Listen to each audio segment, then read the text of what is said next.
Hey everybody, it's Doug and Steve, and if you see us in a truck, then that must mean that we are on our way to our twice-a-year mega toy crawl that starts with the Inland Northwest Toy Show in Spokane, Washington. Looking forward to grabbing some things that maybe we can't find other places.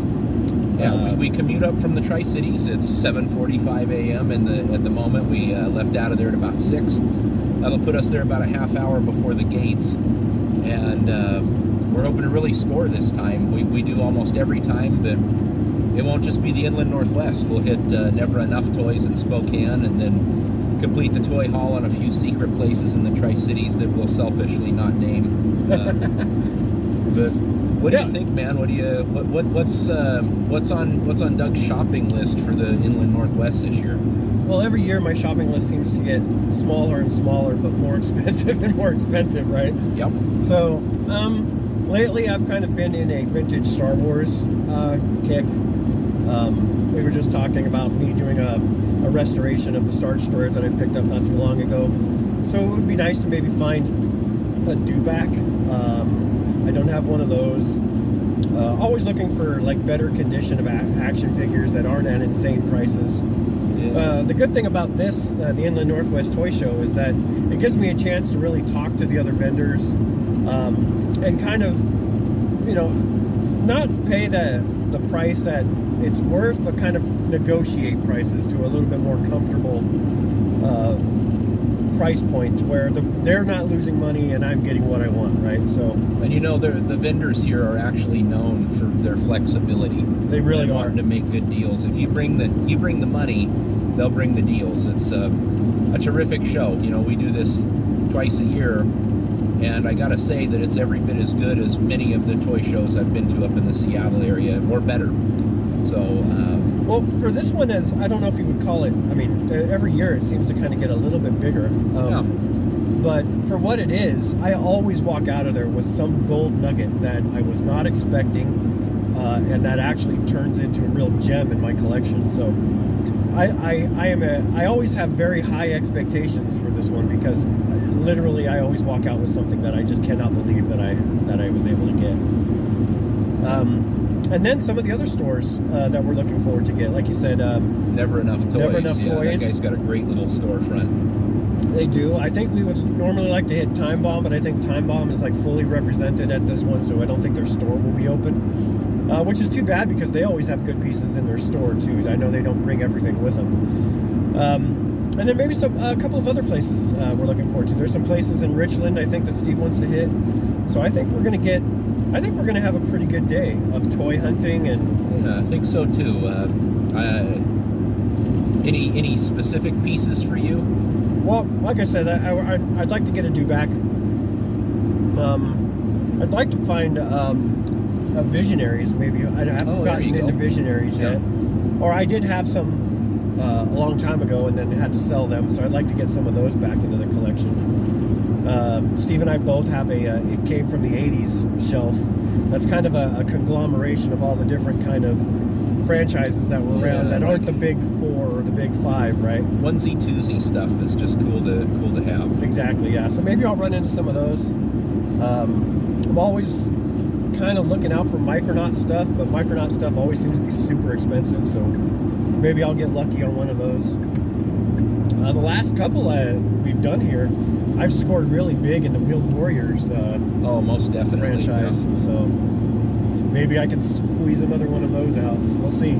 But I'm really looking forward to it. It's always a good day when we're on the road.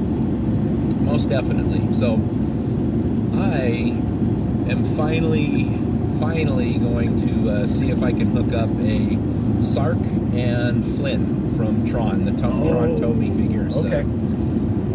Are you going for a complete with the disc too? No, I'm not paying complete with disc money, but it'll be good enough if I can just get the figures in reasonable shape.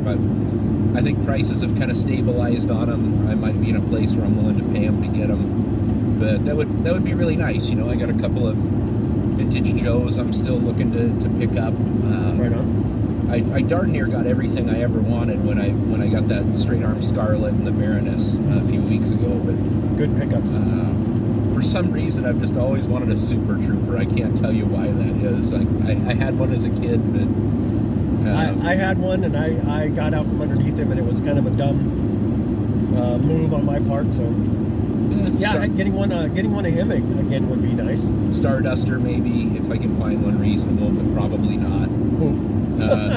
Yeah, I know. We'll see. We'll see. And actually, you know what else I'm looking for? This is a good show to go to find NECA product that's been broken out of like 2-packs. Oh, yes. So it would tickle me pink if I could find a cartoon Casey Jones from the recent 2-pack where he is dressed in a suit when he went to work for Octopus Inc. He went to a job interview with his hockey mask on. So it's Casey and a foot soldier, but I don't want to pay $60 if I could pay half of that and just get Casey in a business suit. That's a random figure. Yeah, but there's just such a level of absurdity attached to that moment. So right on. Yeah, maybe I can find one of those. I'll tell you what I'm really looking for is Mattel has done a series of retro Hasbro inspired wrestling figures. Well, they have, yeah. And they recently released a 4-pack, and there's a Hulk Hogan figure in the 4-pack, and he actually has leg dropping action. Oh, no way, really? Yeah, it's pretty cool. But again, I don't want to pay $100 for this 4-pack. If I can find one of those and just get the Hulk Hogan, then that would be really good on the shelf. I mean, I have every Hogan Hasbro. I have a custom Hogan Hasbro, and then I have a Mattel Retro that I made into Old Man Hogan. So you'd think I got enough, but no. It's never enough. It's like Optimus Prime. You never have enough of those. Yeah. I like how Steve's collection is more character focused and not line focused. His probably is a better approach to collecting than mine is like the I gotta have it all. So, well, your room's like a third again the size of my toy room. You get more space. So, anyways, I'll tell you what. We'll check in a little bit later. We'll take some pics. We'll kind of give you some insights on the show, and then when we join you next time, it's probably going to be showing off some awesome loot that we picked up. Absolutely. That's the part I can't wait for. Show off what we found. You ready to rock and roll, brother? Let's do it. Great. Hello, fellow toy nerds. This is Doug and Steve from Plastic Bits, and we just got back from the Inland Northwest Toy Show in Spokane, and I think we cleaned up pretty good. I think so. We checked in this morning on the way up, and I think the both of us kind of had a little wish list to find. I can tell you, wish list accomplished. Mostly, yeah. Not in the way that I thought it was. But yeah, it's another terrific show up there. Just a few less vendors this time, but it was nearly as big as the last. And apparently they're going to expand space for next year. But that's good. It was a big toy crawl time for us. So Inland Northwest Toy Show, never enough toys. Tried to hit up this antique or little thrift store in West Richland that's perpetually closed, so couldn't do that. And then finally ending at Xenophile in Richland with terrific guys, and there's always something cool in there. Like that place is just like packed to the gills with awesome stuff. So yeah, every shelf, every corner, every inch of that place is covered in treasure, from books to toys to everything. But all right, so the point of this Plastic Bits is to kind of show off. We're going to show off our loot. We are, we got some good stuff. We got some drip. Yeah, we did. Oh, man, you learned a new word today. I did. I learned what drip was, and it wasn't what I thought. It's not the same thing it was in the 70s and 80s. So it was bad if you had drip. It's in a good way now, I guess. All right, you want to start off small and go big? Yeah. All right, let's start off with the toys we got from the toy show. Right. Okay. So you can go first. Well, you'll lead us off. Okay. So let's start off. Let's go probably least awesome to most awesome. I like that. I am Knuff. Okay, that so makes sense. I said I would like to pick up a little bit of Robotech this year. And the last time that we went, I happened to find some 12-inch scale Robotech dolls. Mm-hmm. Yes, dolls. I got Rick and I got Min May for like $10 or $15 a piece. Mm-hmm. So going this time, I got Dana Sterling for $10. And I got the other Min May that I was looking for $10. Boxes are in extremely good condition. They're sealed, never removed. You got the Toys R Us stickers on there. Oh, really? What were they originally priced at? Well, I'm assuming they were probably like $14.99, and then no kid ever wanted to buy them. Perpetually marked down in clearance aisles. What's that say? $10.99 there. No glasses. $10.96. Okay, and then they got eventually marked down to whatever this. $2.96. $2.96. But hey, they you can't find one on eBay for less than $50 or $60. I don't collect this scale, but being able to find these figures at these kind of prices and feel kind of a cool, weird little niche in the collection has been really, really cool. So that's right. Those are not action figures, Steve. If my wife is watching, I have dumb Robotech dolls now, just like the Star Wars dolls. Those are dolls, not action figures. All right.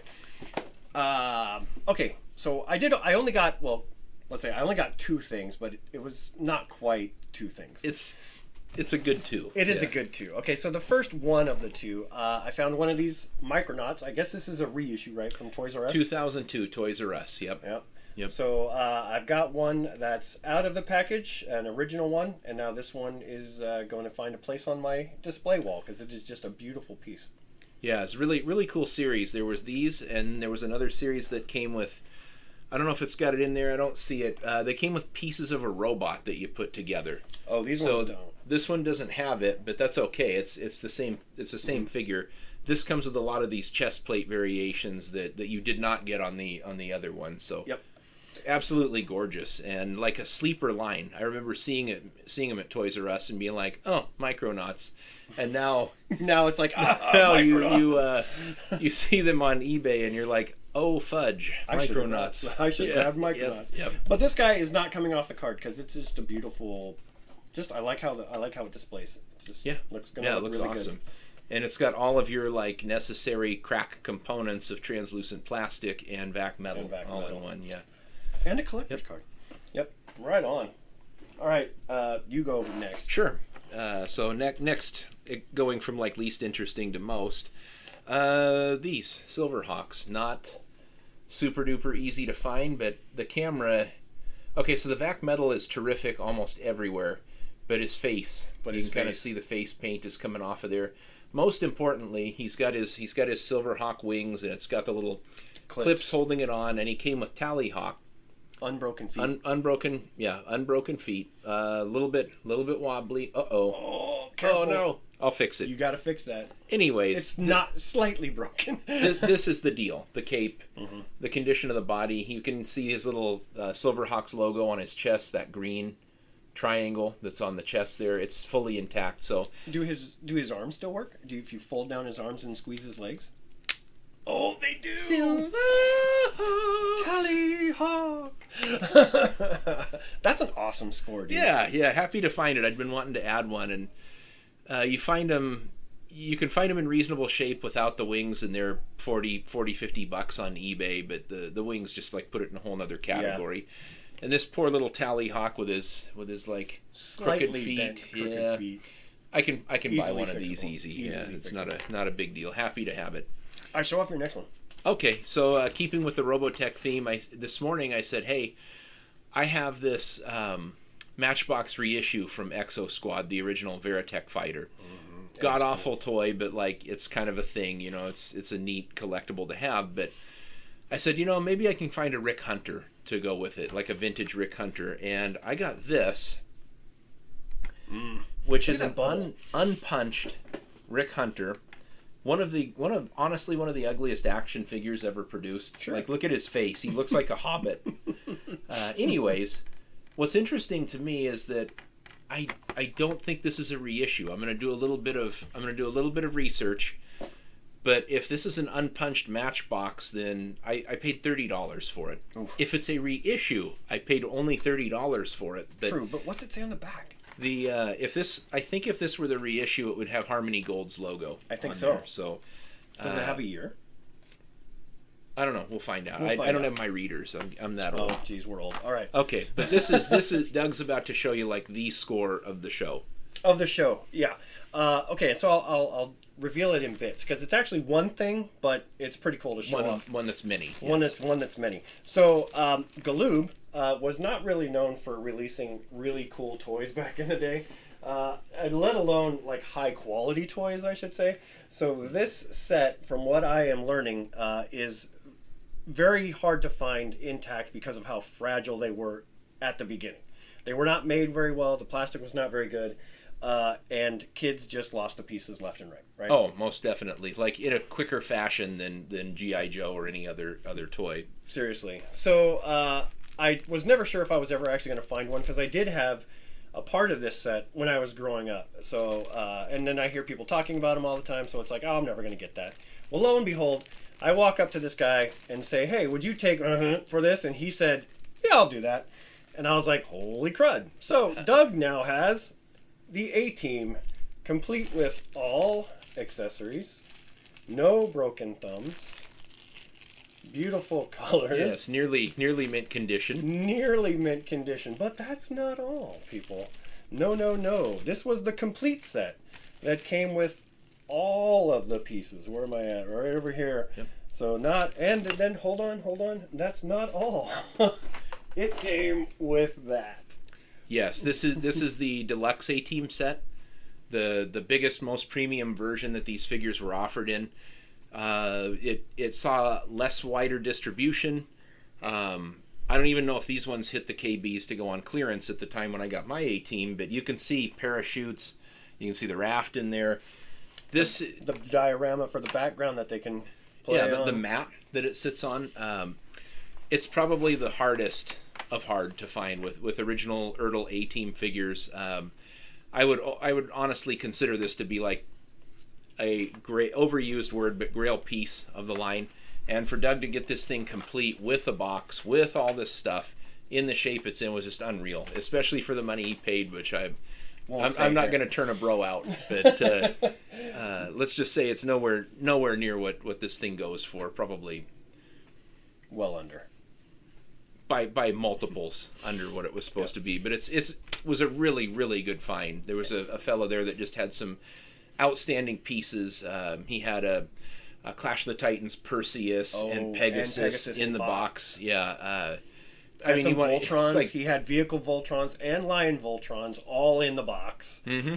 And we just missed him selling a boxed Megatron for $500 to some bonehead that we a little out of the price range. I talked to him earlier in the show, and he had $750 on the thing, and I don't $750 and I don't $500 want a G1 Megatron. But it was beautiful. I saw it. It was great. But yeah, so the box probably I'm going to refit the box. I'm going to fix the corners. I'm going to sturdy it up a little bit with some cardboard reinforcement. But other than that, it's gonna look really beautiful on the shelf. I'm glad I got it. Completely unreal to find that. It's amazing. So after that, we were done shopping around. I think that only took us an hour, right? Oh, you have. There is one more that was yielded from the toy show. That's right. Okay. Yeah, so this morning I said, hey, I would really like to find a Tomy, Sark, and Flynn figure from Tron.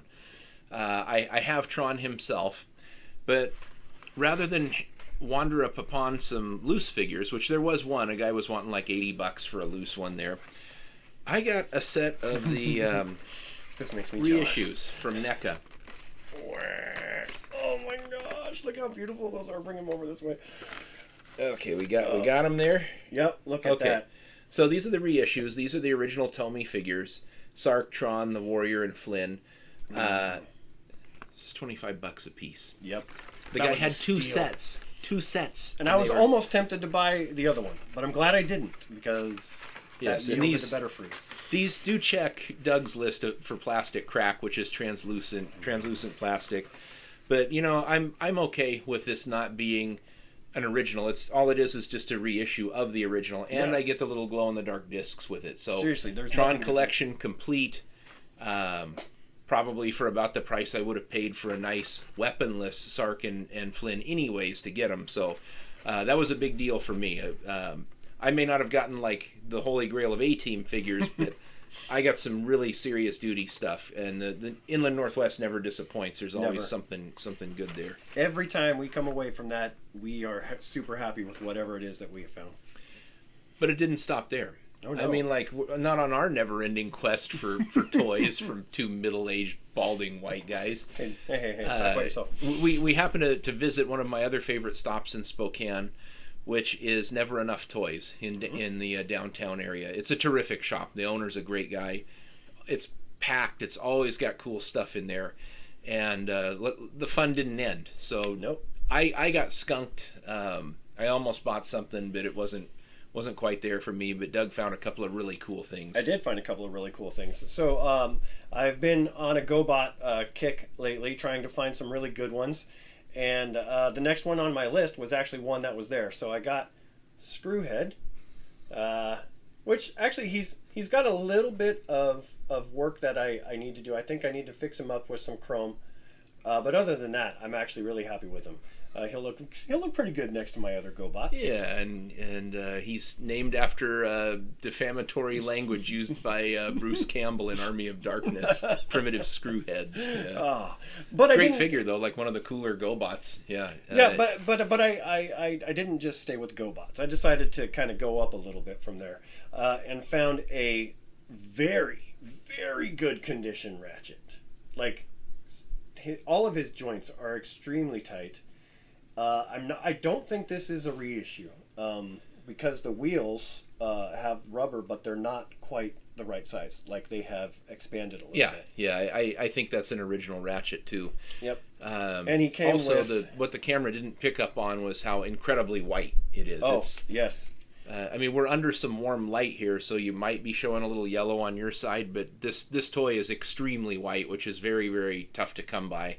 All of that, like bromine or whatever the stabilizer in the plastic was coming out of those white plastics at the time. So it was a crazy, crazy good find. Absolutely. And I will say what I found this one for, because I'm actually kind of proud of that one. This one was only $25. So I've seen worse condition ones. Oh, definitely. For way more. And you got his accessories too. Yeah, so. Got his accessories. I'm missing one. There's like a little plastic piece that connects to this guy here. That connects it to the base. But other than that, I think I should be able to recreate that. Yeah, and you got this one that you can choke on too. Yeah, make sure to fire that down my throat. Yeah. All right, so then we drove around a little bit. Got skunked on some thrift stores. One that we wanted to see was not open, unfortunately. Some of the ones in Spokane, like Time Bomb Collectibles, was closed because they were at the toy store.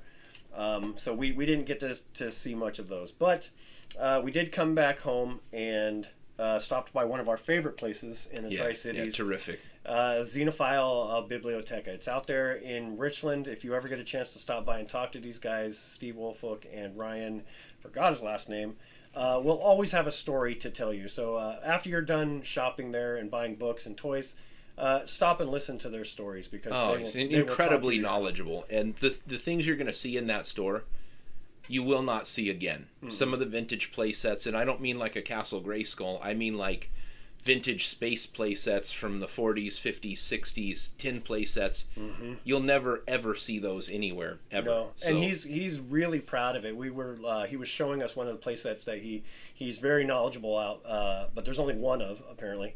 But he was flipping through this book and he's like, "Oh, got it." It's like, dang, man. Yeah, I get impressive. It. Okay, I get it. You got toys. You got them. But I was able to walk away with something that I think was very good. The price that I paid for it... That's an understatement. The price that I paid for it, I think, was way less than what I would have found in condition anywhere else. So I got a vintage Kenner Y-Wing. He is missing some pieces. However, when I was checking out and paying for it, Steve, the owner of the store, says, "Oh, I have those somewhere. When I find them, I'll just hold them for you." So this is essentially a complete Y-Wing. It will be, yeah. When he finally finds all of those pieces. But that's not all it came with. Oh no, folks, there's more. So when I bought it, I asked, "Hey Steve, there's a box back there with a Y-Wing on it. Does it come with a box?" Yes, it does. It came with a box.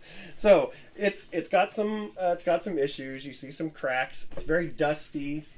It's got some love that it needs to happen. But overall, the top and bottom of this box is in incredible shape. And I think if I take some cardboard and reinforce it, it will be rigid again and once again on display. It's going to look really good next to these other things that you got for criminally cheap prices. Yeah, we're not. Those are just off screen, but yeah, they are pretty good. So all in all, our trip.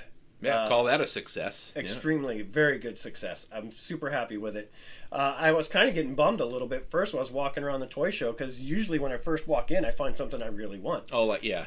And Steve kind of went his way first, and I went my way. We kind of walked around. By the time I got back to Steve had already found 3 things, and I'm like, I didn't find anything. But that changed pretty quickly, so I was happy with it. So, yeah, a day out on the road hunting for toys with Steve is always a great day. Look forward to this. We do it in May, we do it in November, and looking forward to the next year. Yeah, and if any of you out there got similar scores at the Inland Northwest Toy Show, share them. We'd love to see them. There's a bigger show going on in Puyallup. Mm-hmm. I would have loved to attend it, but to be honest with you, if I have to make my choice, that big show in Puyallup or Inland Northwest in Spokane, I pick the Inland Northwest. It's just been terrific for us. So yeah, it has always yielded extremely good results. Good people, and you get to know them. Yep, absolutely. So thank you for joining us on our trip to Spokane and sharing in our loot, and we will see you in the toy aisles.